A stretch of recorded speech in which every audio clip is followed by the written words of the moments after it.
Well, I think it's time to get started. Um, Hello, everyone.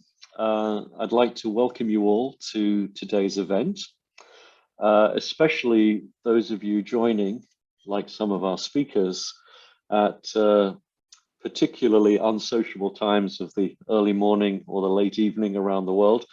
My name is Michael Healy.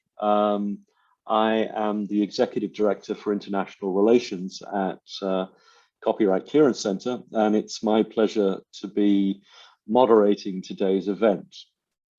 As you may know, today's event is the second in a three-part series of virtual events that this year comprises IFRO's International Conference. If by any chance you missed the first event in the series, which was held on October the 14th, you can find the recording on YouTube. And that's certainly something I'd really encourage you to do.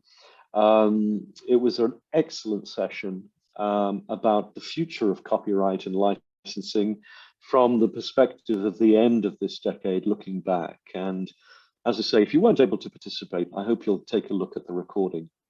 The third of this series is taking place on December the 2nd, and it's about non-text products and RROs. And again, I hope you'll mark your diaries for that. I understand from friends at IFRO that registration is open now, so you'll be seeing social media posts on LinkedIn and Twitter inviting you to join that in due course. So going back to today's session, it's about UN Sustainable Development Goals, the Publishers Compact and related issues, and we have three really excellent speakers. And before I introduce the first of them, just a couple of very quick housekeeping points. The session is being recorded, just like the first in this series was. And the recording will be circulated at the end of this presentation today by IFRO in due course. I hope very much that those of you joining the session will have questions for today's speakers, because we have allowed some time at the end for Q&A.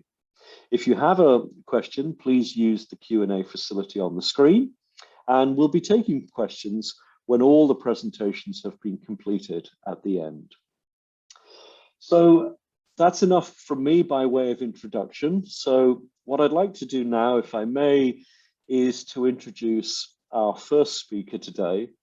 And our first speaker is Sherry Aldis.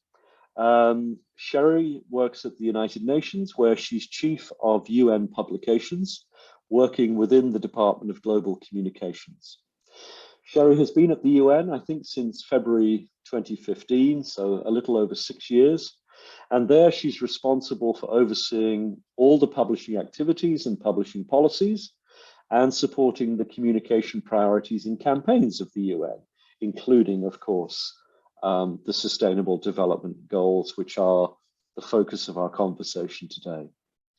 Prior to being at the UN, Sherry had an extensive career in book publishing, mostly in France, where she worked at Hachette Livre. So without further ado, welcome, Sherry. Thank you for joining us so early in the morning from the East Coast of the US.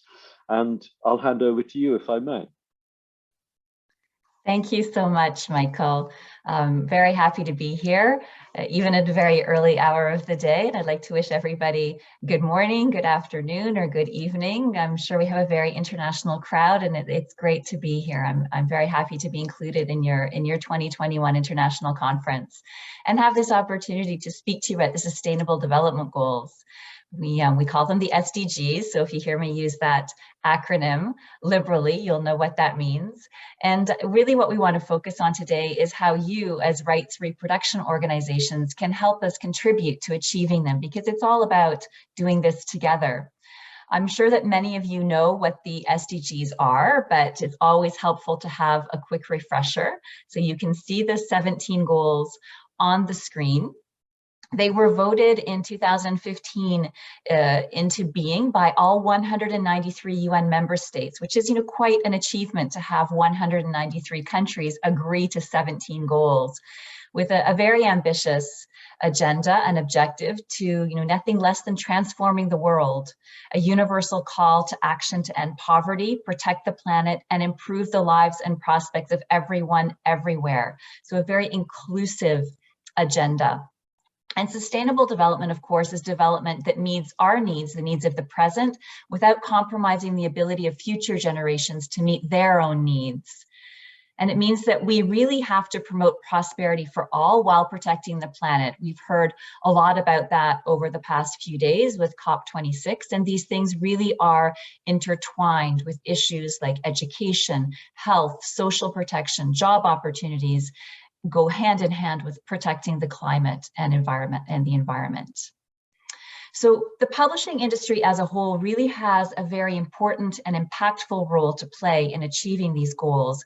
And it's uniquely placed because the publishing industry can not only communicate and raise awareness about the goals, but also adopt sustainable business practices. And these are two very powerful aspects that we can leverage now during the 9 years that we have left in order to achieve the goals.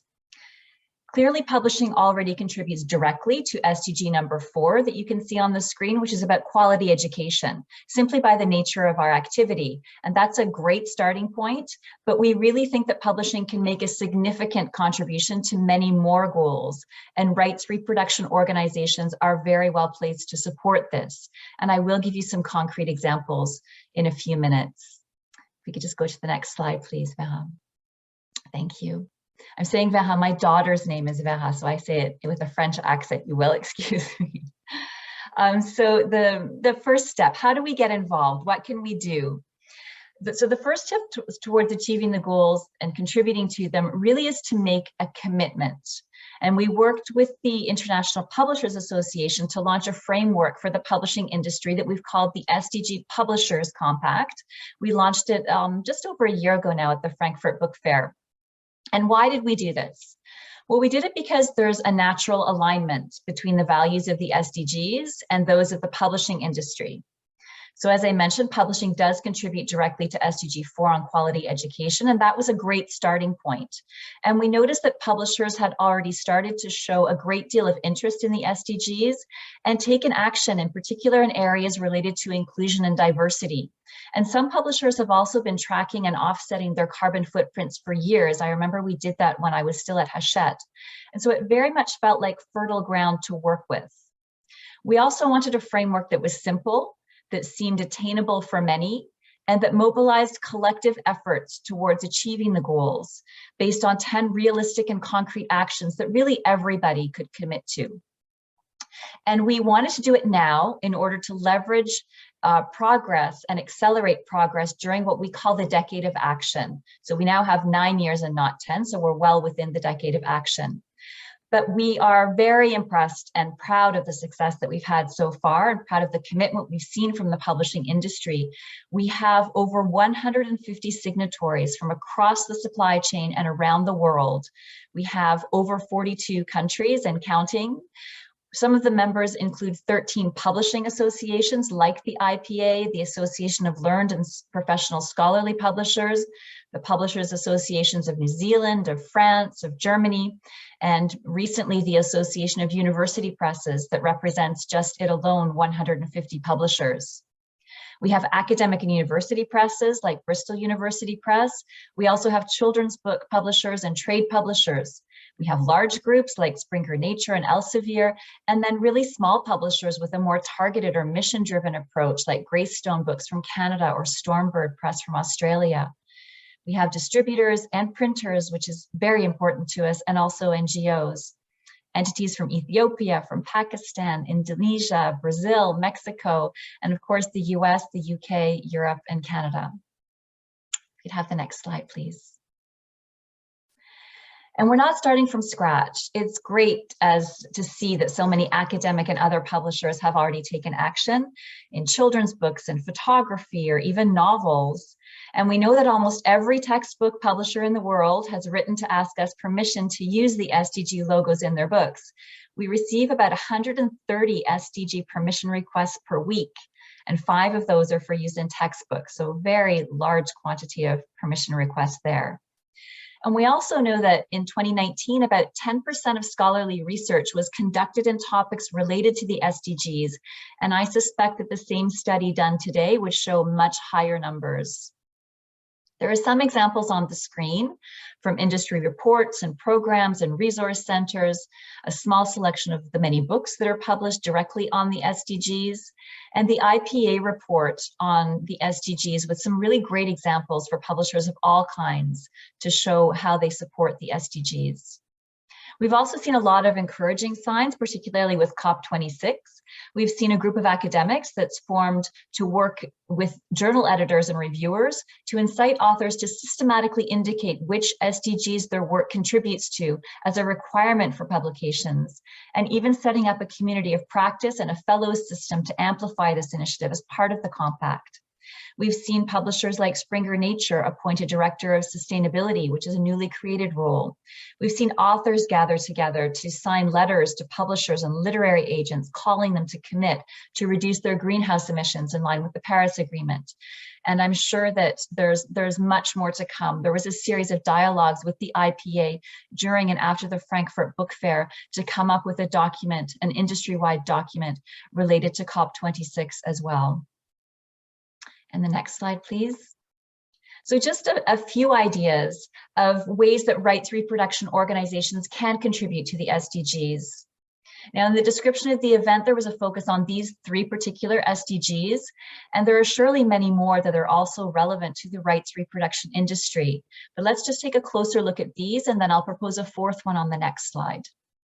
So first of all, SDG 4 on quality education is of course a natural fit with rights reproduction organizations and the publishing or intellectual property industries in general.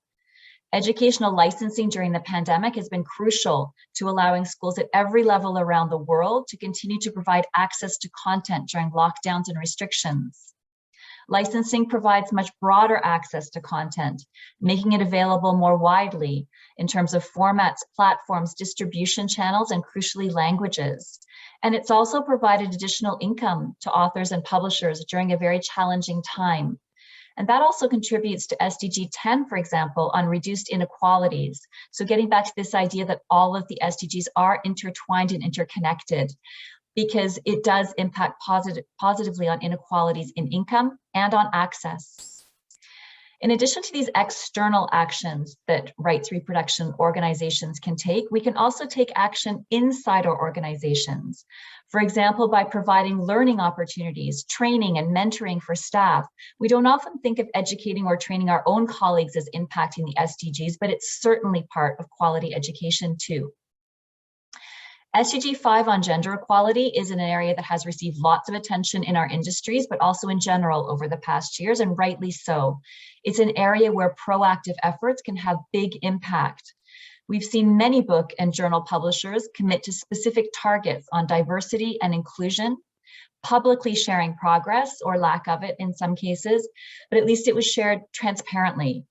In terms of pay parity, gender diversity, women in leadership positions, and many other indicators. And it's encouraging to see publishers tackling this as a priority. And I'm sure that many of you are doing the same. It's really a question of making a decision to do so, identifying the things that we want to change, and then tracking progress. We know, for example, that many of the leaders in rights reproduction organizations are women, but what about the second tier of management? And what about below that? And pay equity.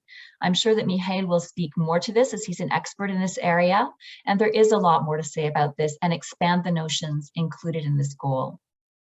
And then finally, SDG 12 on responsible consumption and production is an area where all actors in the publishing industry and all of us as individuals can have a lot of impact. It's about reducing waste, recycling and reusing what we can collectively and individually. And one thing that often comes up here in the publishing industry is the impact of paper and the impact of digital publications.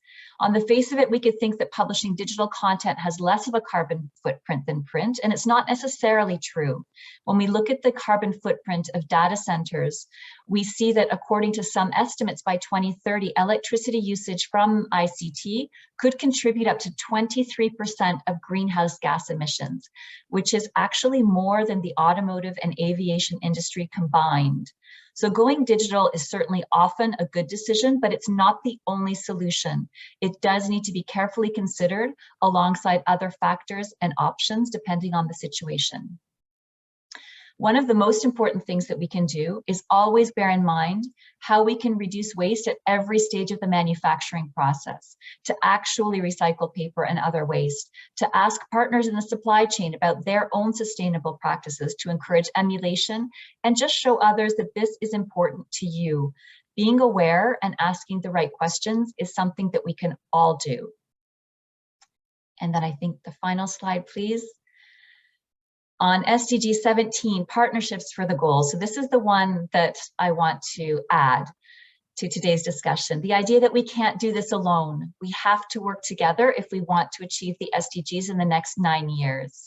It's why we created the SDG Publishers Compact, and it's also why we're here with you today.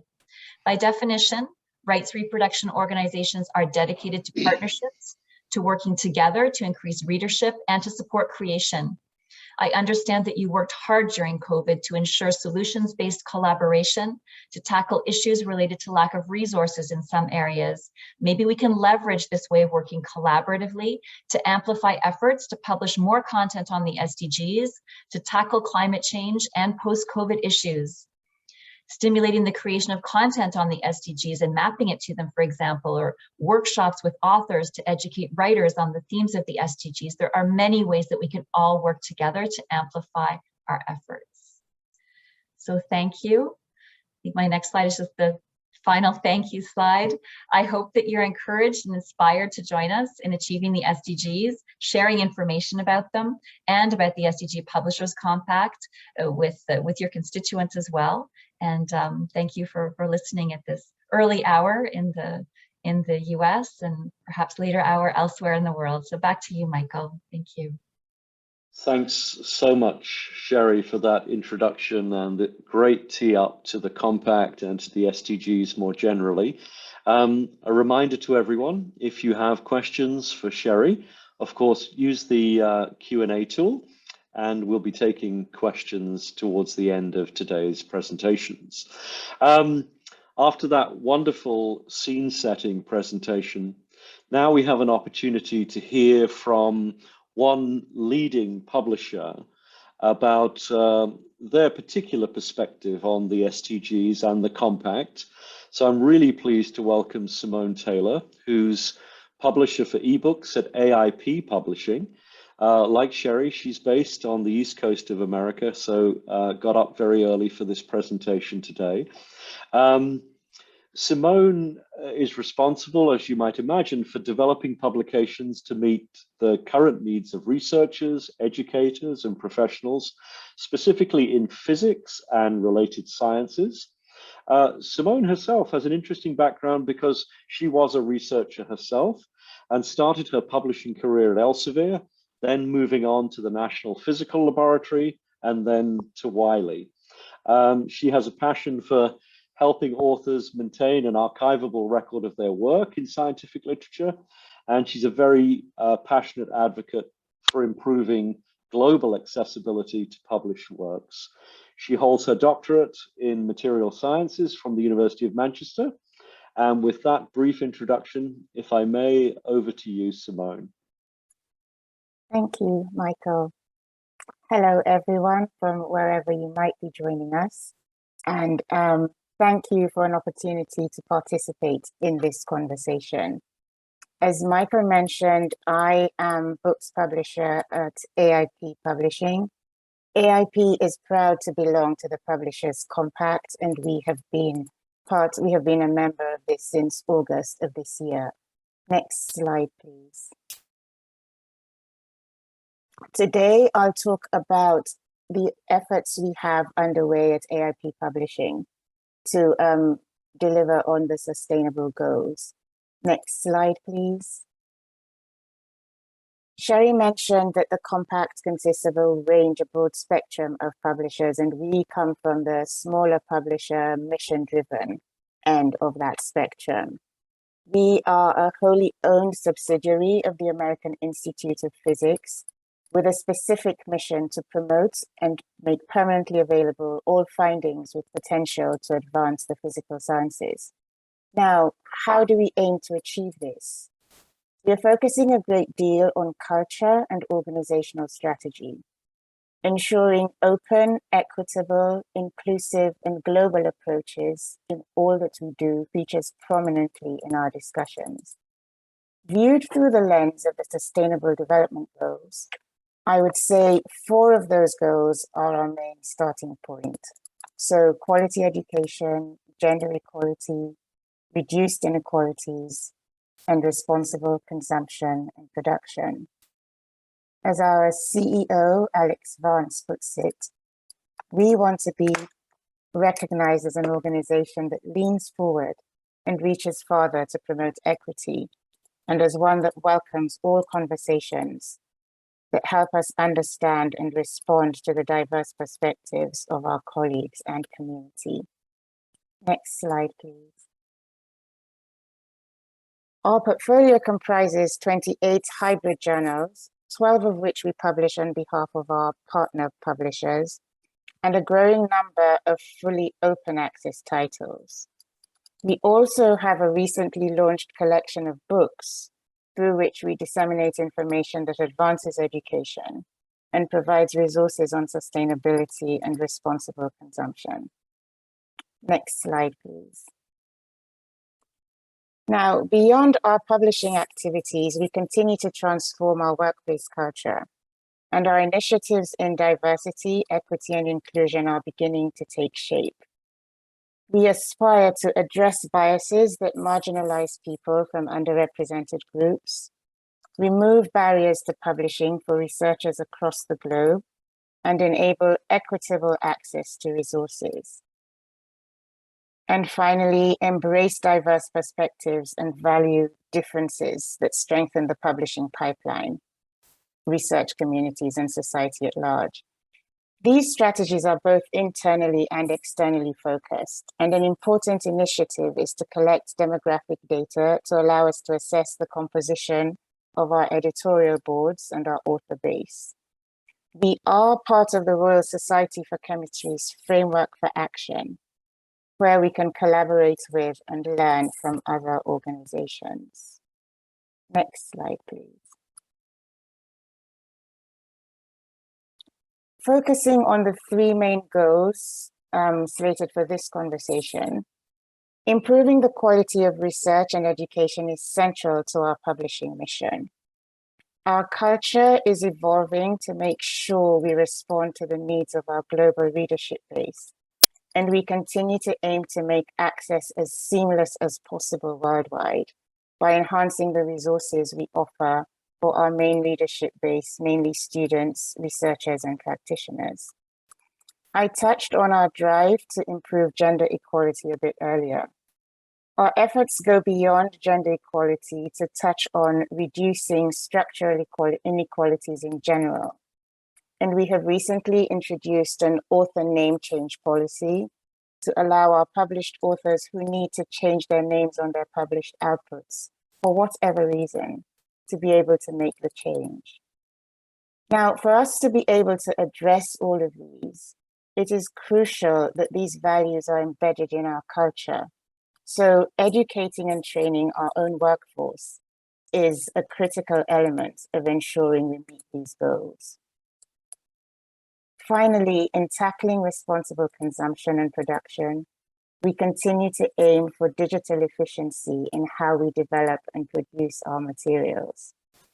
Reduced travel due to the pandemic has made us more adept virtual communicators and has allowed us to rethink and improve on some pre-pandemic practices. Next slide, please.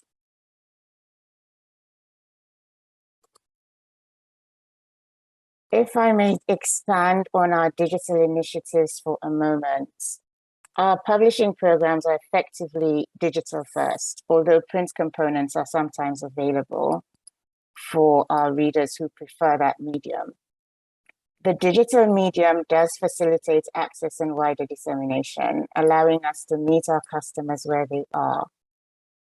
But to the point that Sherry was making earlier about digital, the whole digital world and its carbon footprint, we do approach this with some awareness of the accessibility challenges that face some of our readers who live in geographical locations where access to a digital infrastructure cannot necessarily be taken for granted. Next slide, please. And finally, I'd like to touch on how our efforts to meet the SDGs are embodied in our rights and licensing policies. Copyright rests with the author, and our author license allows for immediate sharing of the author manuscript after acceptance. This makes for wider dissemination and easier compliance with funder mandates where authors have to comply with them. Now, in line with the STM permissions guidelines, we do not charge a fee for reuse of content up to the stated thresholds, and often really beyond that. We will always reduce or waive a charge when an author indicates a financial hardship. So in reality, we very rarely charge for content reuse other than for very large amounts of content. We employ the Copyright Clearance Center's RightsLink platform, and this allows authors to obtain permission instantly, anytime, from anywhere.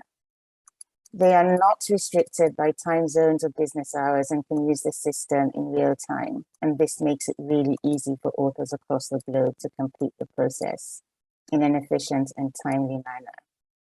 Now, that being said, unlike some other publishers, we continue to accept requests by email. For some, we realize that some of our authors may not necessarily be comfortable with RightsLink, or for one reason or another do not have access to that infrastructure, or simply prefer to go down routes that are more traditional and comfortable to them. And they tend to appreciate that they can communicate with a person in real time and help someone who might help them to use the online system. Although not specific to rights and licensing, but in the vein of being accessible to authors globally and making research as open and as accessible as possible, AIP Publishing participates in Research for Life, which aims to help authors reduce the scientific knowledge gap for low and middle income countries. And it often provides researchers and eligible institutions low-cost access to published content. So overall, I would say that our approach to rights and licensing is rather egalitarian. We aim for equal treatment and uniform application of policies, irrespective of geographical location or access to content. And that is where I'll end and hand back to Michael. Thanks for listening and look forward to the discussion later. Thank you so much, Simone. That was a terrific presentation of what you're up to at AIP Publishing in relation to these issues we're discussing today.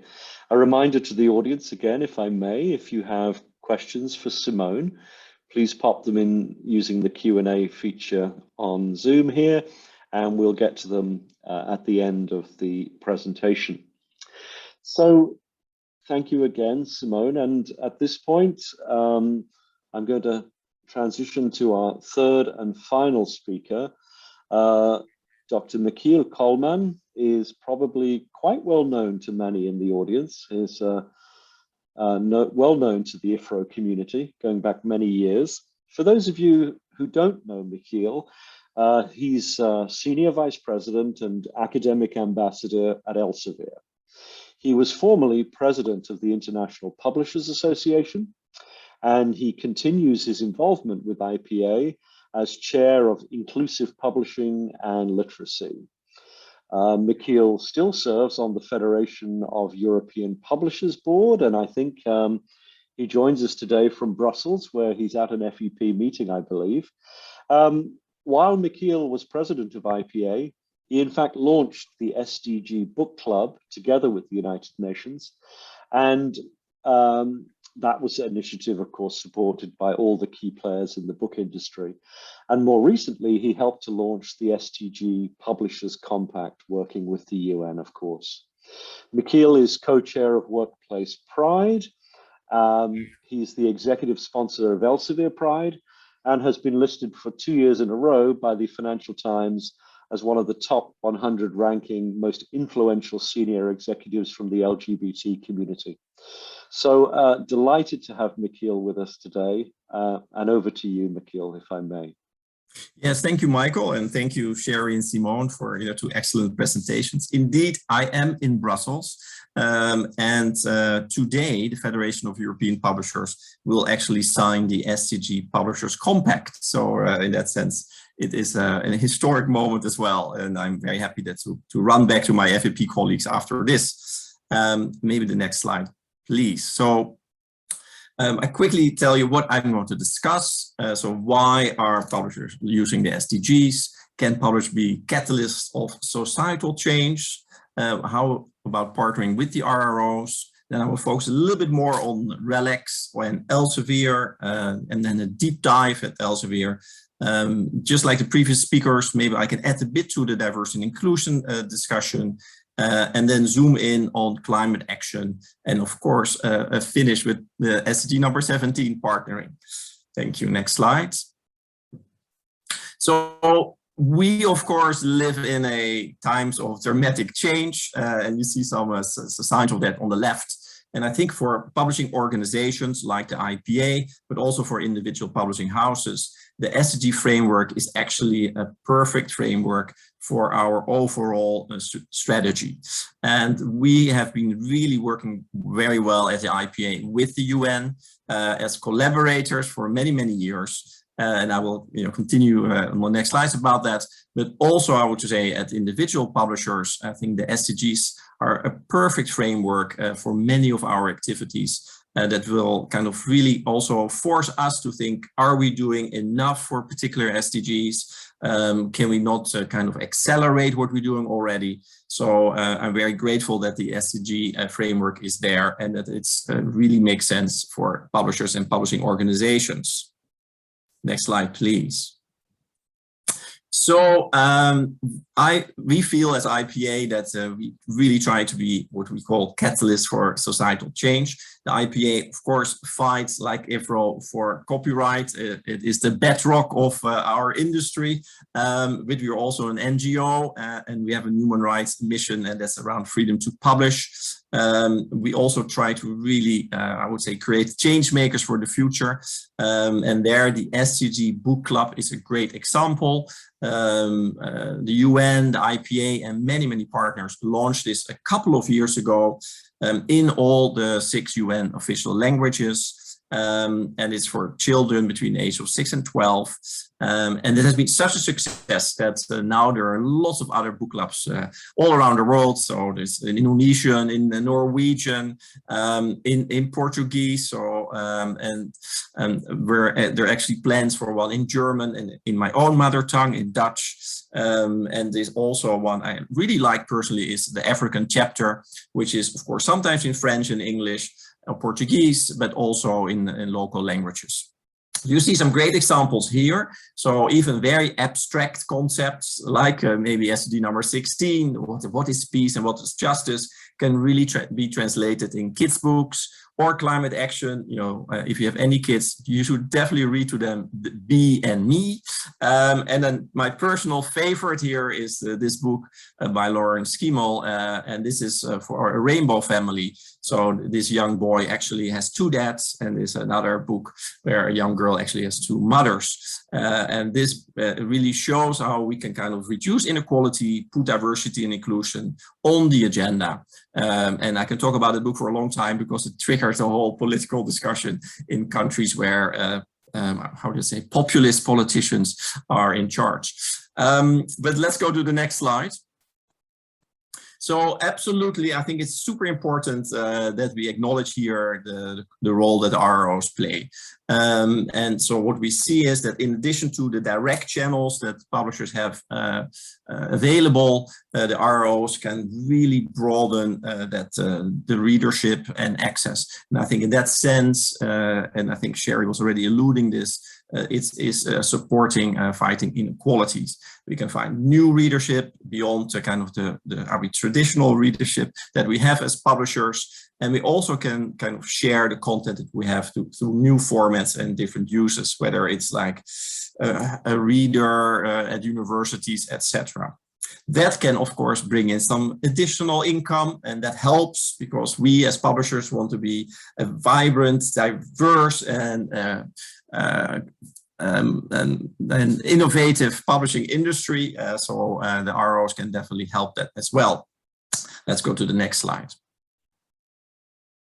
So let's zoom in at Elsevier and at RELX. So we put the SDGs high on the agenda already, I would say maybe a decade ago. We launched at RELX, which is the mother company of Elsevier, the SDG Resource Center, where we have content available from all our, the companies under RELX, like LexisNexis and Legal, etc. But the majority actually comes from Elsevier, the company where I work. And you see a few examples here.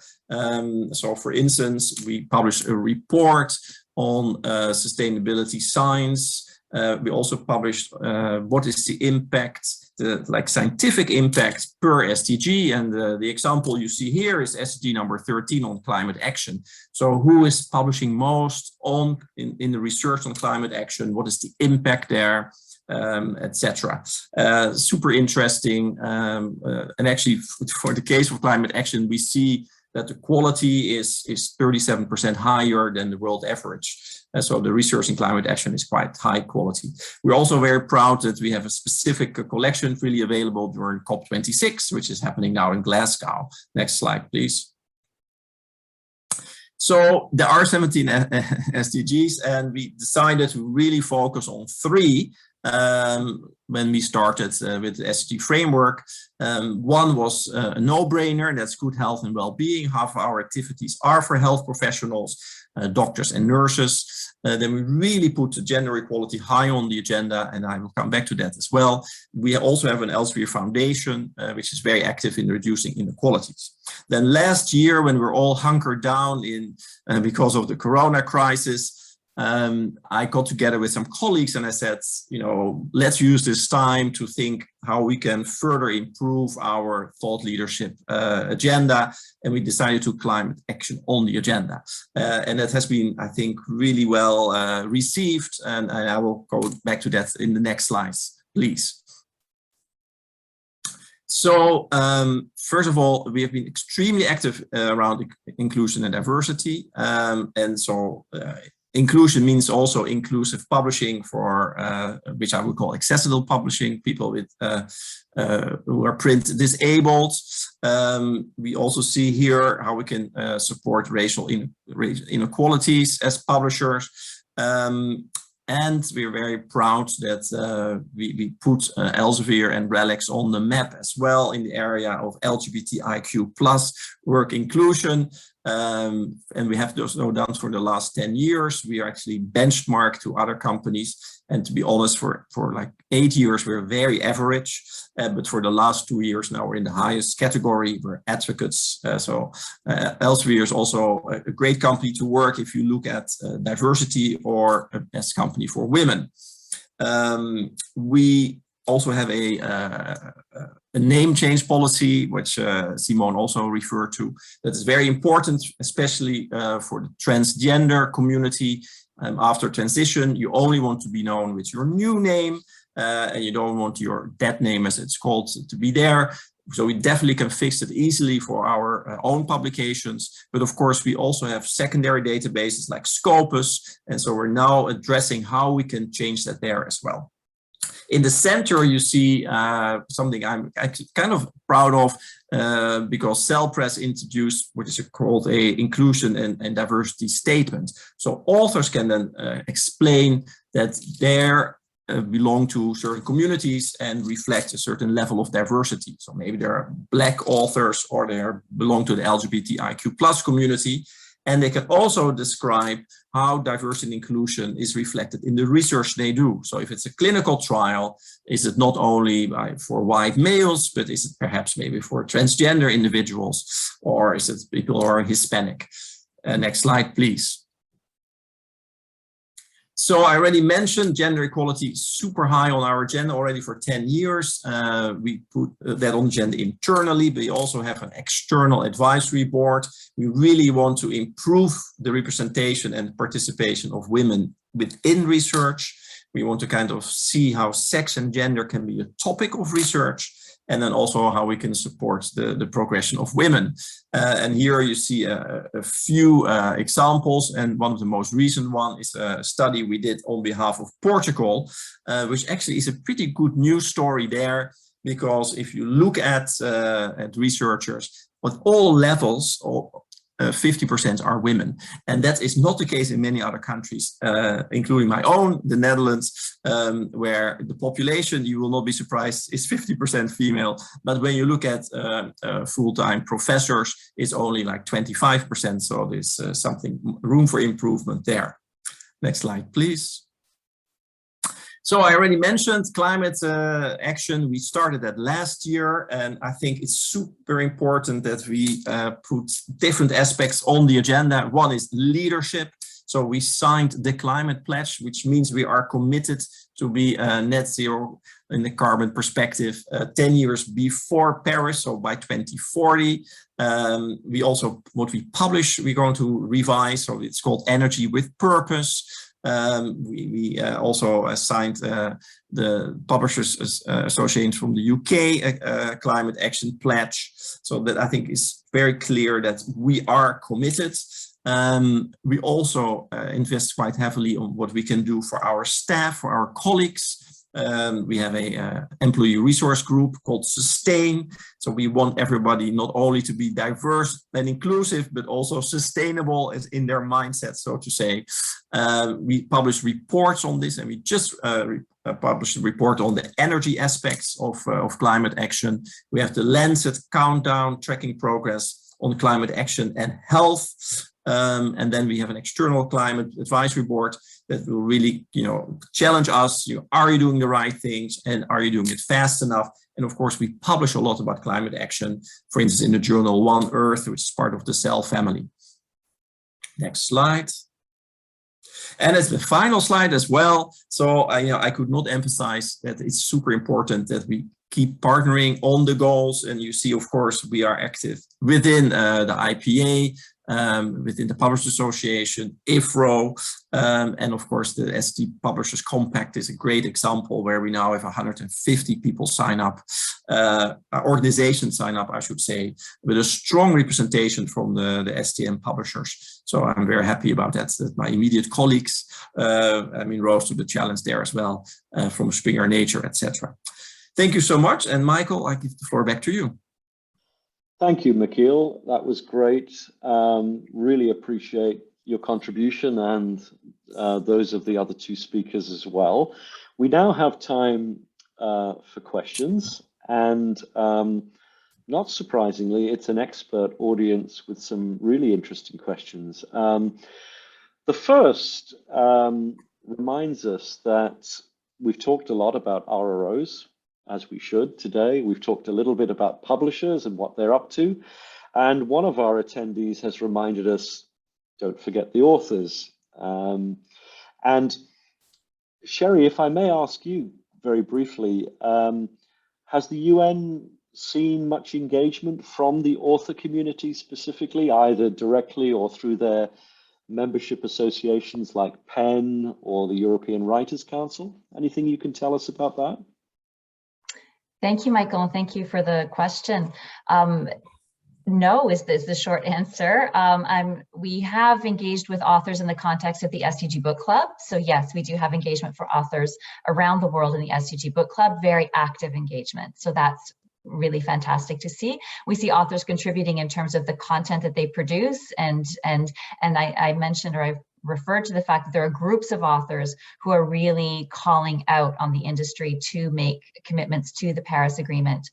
But having said that, in terms of the SDG Publishers Compact, as I mentioned, it really is for the entire supply chain. So there's nothing that would preclude authors associations or authors from joining the Publishers Compact. On the contrary, we're very, very happy to have it go from the very, very start of the supply chain all the way to the end. So the more the merrier. We would be delighted to have PEN or other associations that represent authors. Very powerful group. Yeah, thank you, Sherry, for that. I don't know if Simone or Michiel particularly wants to add anything to that particular question. No, I was going to actually answer exactly like Sherry said for the book club, and I'm personally involved there, and so is Sherry.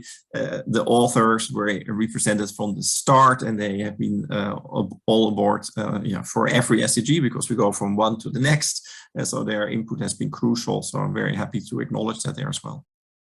Yeah, Well, all thanks, I would add, sorry about that.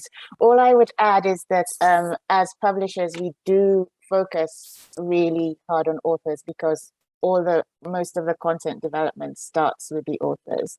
So at AIP Publishing, being author focused or author obsessed is something that's central to our culture, and we do encourage authors to come in and make their voices heard. Great. Thank you all very much for those answers. I warned you that we have a knowledgeable audience. The next question relates to a particular SDG, number 16. And one of our attendees today is reminding us that SDG 16 is worth singling out and mentioning as particularly important in relation to authors' rights. I don't think there's a particular question associated with that observation, but if any of our speakers want to give a moment now to give prominence to SDG 16, this is the opportunity to do so. Thank you, Michael. I would certainly like to speak to that. SDG 16 is really one of the cornerstones of the SDGs on peace, justice, and strong institutions. And a very relevant part of that is one of the indicators on access to information. So we do talk about access to information. We don't specifically refer to authors. I mean, as you know, we do have other instruments or other things that do speak to copyright or authors' rights, including the Universal Declaration of Human Rights. So, those questions really are addressed throughout the UN's work and throughout the international instruments that we develop and that we support. But definitely access to information is an important component of SDG 16. Great. Thank you so much, Sherry. Okay, just looking at some other questions here. One for you, perhaps, Michiel. Elsevier's CEO has taken, I think, a very prominent and public role to endorse, for example, the net zero commitment. Speaking more generally than that, do you think it's important for particularly large publishing houses to see the CEO and leadership leading from the front on these things? And have you found it encourages and inspires younger, more junior staff perhaps to get involved in this work? No, absolutely. And I'm super happy when Kumsal Bayazit started at Elsevier. And on her first day, she said, I have 5 priorities for Elsevier. And one of them is diversity and inclusion. And I want to have an inclusive climate at Elsevier. And if there are Elsevier colleagues who do not make that possible, there's no room for them. And that was such a strong message, which really you could see that we were jumping ahead in the whole diversity and inclusion discussion. So internally, the same actually also was the case when we talked about our climate pledge. So, we made that case to her, and I said, I think Elsevier should, commit, and we should not go for the Paris Agreement. We should go 10 years earlier, and it's an ambitious one, and it's a bit of a leap of faith, but we can do it. And she said, absolutely. And then she challenged us and said, why don't we get RELX on board? And I said, would be brilliant. And then she convinced her bosses at RELX, they say, RELX is going to make that climate pledge at the same time. And if you want to change an organization, you really need that support from the top, but you also need to tap into that activism that is among the employees. And you mentioned the young ones, but there's even activism among the middle-aged and the older ones. So and that's how you can change, I think, the working culture, whether it's around a topic like diversity or sustainability. So that is the two of them are, I think, crucial here. And we see very active, employee resource groups. Like we have the green teams around sustainability, but also, of course, around diversity and inclusion. Then we have all the different lenses are represented there, which it's pride or gender or people with disability, of race and ethnicity. So it's very important, I think, to have that combination. Thanks, Michiel. Sherry, if I may, going back to the very beginning of your presentation, you talked a lot about the very encouraging adoption that's happening across a large number of countries, a large number of organizations. But clearly there's still a huge amount of adoption still to take place. What's likely to encourage greater take-up, do you think? Is it just more evangelizing, more publicity, or do you detect any sense that publishers might think it's an effort that requires a lot of time, a lot of resources, a lot of investments, and consequently might not be for them? Have you seen any of that? Thank you, Michael. That's a very good question. For the first part, we have been really inspired by the level of engagement and commitment to the SDG Publishers Compact, and definitely communicating about the Publishing Compact has helped. So the events that I participate in like this, or podcasts or articles that I've been invited to write, have always see an uptick in membership. So it's very encouraging to see that kind of impact. And again, there does seem to be this natural fit between the publishing industry from start to finish across the supply chain and the SDGs. And then we have had some publishers who have delayed committing, which actually has always come across to us as a very responsible approach. And again, is quite encouraging. They say, we want to wrap our heads around this. We want to see how we can really commit and make sure that we can before we actually sign up. But systematically, those publishers have signed up afterwards. So that's been very good to see as well. It does require some thought in order to do it seriously. However, we did develop the Publishers Compact in a way that it's really achievable for anybody. And it doesn't mean you have to commit to all the goals. You can commit to one goal. The main thing is that there's some form of contribution. So it's as simple a framework as possible, as loose a framework as possible, and we really believe that large and small publishers can all commit to these goals. Great, thank you so much. A couple of questions are coming in about how one measures progress in this area. Simone, if I may, you've talked a lot in your presentation about how AIP has tried to champion gender equality on editorial boards and so on. I wonder if all of you, but perhaps if I could start with you, Simone, to say a little bit how AIP monitors progress. How do you know progress is happening? How is it being measured in one area or another? And whether you've put in place at AIP any particular processes that monitor improvements on the SDGs or on other work related to this that you're focusing on? Okay, so that's a very good question. Thank you. And there are two parts to the question. First is about how we monitor the changes. Now, we're starting, these are early days in trying to get to our goals, but we're starting with a data assessment. So we need to work out what the current baseline is. What are we starting from? Now, some of that information is difficult to get. For editorial boards, you know who your editors are, and you can make a quick assessment on where you are now and set goals for where you'd like to be and give yourself a timeline for getting to those goals. Our ultimate goal is parity on boards and editorial boards, gender parity on editorial boards. And we're starting with gender, and we'll move on to race and ethnicity later. But in terms of the author base and reaching a wider audience, what we have to do is devise systems for collecting that information from authors when they submit their manuscripts or when they first come to us. And now that is fraught with issues of privacy and other forms of, private personal data. So we need to create a framework that allows people to self-identify, but also understand that that information is private and we need to be able to treat that information sensitively. So that's what we have that's what we're building now. We haven't got that system in place yet, but that would be, because the first step will have to start with data. It's ensuring that we can collect the data in an accurate and sensitive manner. Does that answer your question? Yes, it does. Thank you. I appreciate that. And related to that, but perhaps rather more generally, one of our attendees has asked whether there are any tools available, whether they be for publishers, for RROs, to assess the progress they're making, and how are they doing in their progressive journey towards sustainability, and how do they adjust their plans if they're not, and so on. I don't know if there are any tools available to help publishers and other parts of the value chain assess how they're doing and measure how they're doing.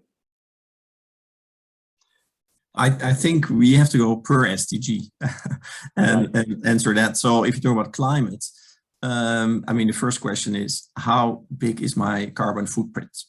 And that is usually very easy to measure for your direct emissions, and a more complicated story for your indirect emissions, which for a typical publishing organization is much larger, since we outsourced lots of things over time. But that you can measure, and then you can also then put actions in place to reduce it over time and set targets, etc. If you talk about gender equality, for instance, if you're based in the UK, you really help by legislation, because you have to disclose your gender pay gap. And that's a great measurement, for instance, how you're doing. Elsevier has room for improvement. Even after we hired, I hope, a very well-paid CEO, we still have room for improvement. And that, I think, is very powerful. And it kind of ties back to what Simone was saying, also for editors. For other lenses, it's far more difficult. So race and ethnicity, maybe you have some data in the US, maybe in the UK, but that is not measured in France, for instance. I think it's even illegal. So yeah, we are now working on something called self-ID, where we ask our employees, and as Simone was also saying, authors and maybe editors, would you be willing to share some personal information, and so that we can have some idea of where we are. But that is a whole project on its own, which I really encourage people to do, but you cannot achieve that overnight. Right. Thanks, Michiel. We have about 2 or 3 minutes left, so it may be time for 1 or 2 more brief questions. Going back to you, Simone, if I may, one of the things I noticed about your presentation was how pretty much every function in a publishing house can get engaged with the SDGs, the compact, and the wider goals. You mentioned the editorial team, the rights team, the sales team, the technology people. It feels like a sort of enterprise-wide effort. Is that truly the case? And what can you tell us about what AIP has done to encourage commitment from across the whole company to get involved in this?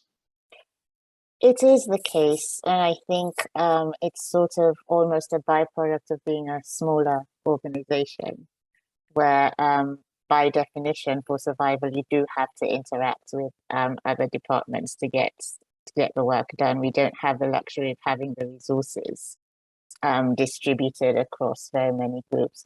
But also, I think a more important point is that we have paid close attention to the culture of the organization and developing a culture that's both internally, developing a culture where we use our internal skills and values to deliver on these external goals.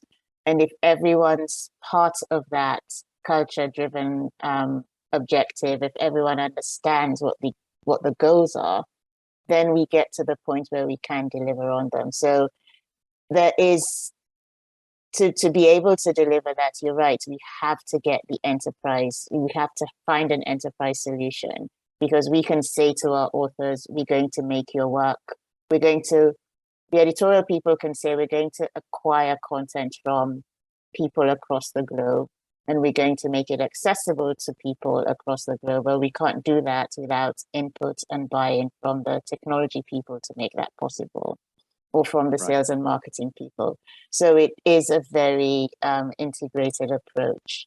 We're still working on, but I think we're working well at delivering on those. Oh, that's good to hear. Thank you for that. Yeah.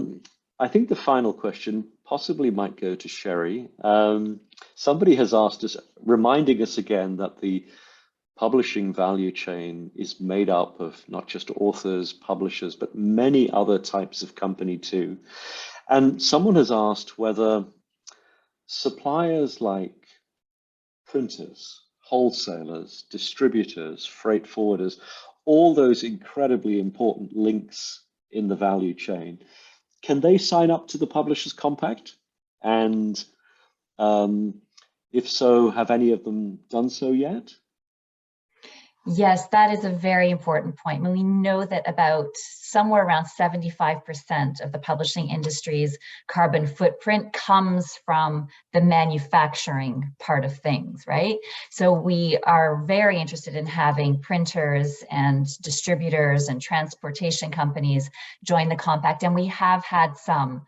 It's something, interestingly enough, I spoke yesterday at the Book Manufacturers Institute annual conference, and that was, it's a very interesting constituency, and they are very committed as well. They have adopted a lot of sustainable practices. Some of that is also driven by, publishers and market demand. You have to remember that, calling out or asking the question about sustainability practices is a very powerful tool that we all have. If we make everybody around us aware that this is important to us and that we want to know what your sustainability commitment is, that does incite change. And so there are definitely actors in that part of the industry who are very committed to making changes that are needed. And that would be one of the most impactful areas for us to be able to act upon. Thanks very much, Sherry. We're just slightly running over, and I'm sure that's a reflection of how engaged the audience has been with 3 really great presentations. Can I take this opportunity to thank all 3 of you, for the presentations you've made today. To thank the audience for joining us, whatever time of the day or night it was. Thank you to you, and a special thanks to my friends at the IFRO Secretariat for all the help and support behind the scenes to make this possible. So thank you all, everybody, for participating today. A reminder that we have one more in this 3-part series. You can join us on December the 2nd, where we have another great panel led and moderated by my colleague at CCC, Chris Kenneally. So please register for that. I understand from friends at IFRO that they'll be promoting this on social media very soon, and the opportunity to register is available now. So on that, let me say finally, thank you for joining. Thank you to 3 great speakers. And if you want to look at the recording, it will be available soon. And if you want to remind friends, colleagues, etc., who couldn't join us today, the recording will be available soon. So on that note, thank you all, and have a great rest of your day. Bye for now.